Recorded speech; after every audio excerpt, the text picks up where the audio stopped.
এইভাবে লেগে রাখিস? আরে ওকে নিয়ে আমার গর্ব হয় রে, ও আমারই মতো। আজকালকার দিনে এরকম পাবি তুই? আমি করেছি সেই তখনকার দিনে, তখন আমরা করেছি, কিন্তু আজকালকার দিনে এটা সম্ভব? হ্যাঁ মা, তুমি ঠিকই বলেছ। আমি কখনো ওকে বোঝার চেষ্টাই করিনি। আমি শুধুমাত্র ওর উপরে চিল্লেই গেছি। আমাকে ক্ষমা করে দিও মা। শ্রুতি, আমি জানি না আমি তোমার সাথে যা ব্যবহার করেছি তারপরে আমার কি বলা উচিত। আমার কাছে শুধুমাত্র ক্ষমা চাওয়া ছাড়ার কোনো অপশন নেই। আমি যা কিছু করেছি তার জন্য প্লিজ আমাকে ক্ষমা করে দিও। আমি আর কখনো এমন ভুল করব না। আমি তোমার সাথে দিনের পর দিন অন্যায় করে গেছি। কখনো তোমাকে আমি বোঝারই চেষ্টা করিনি। শুধু মনে করে গেছি যে সবকিছু তোমার দায়িত্ব, তোমার কর্তব্য।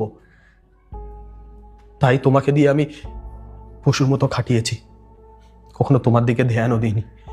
আমি সবসময় মনে হয়েছে তুমি আমার কাছে এক্সট্রা দাবি করো, সেই জন্যই। জানি না, আমি শুধু এটুকু জানি যে আমি যা কিছু করেছি তোমার সাথে অনেক অন্যায় করেছি। প্লিজ আমাকে ক্ষমা করে দিও মা।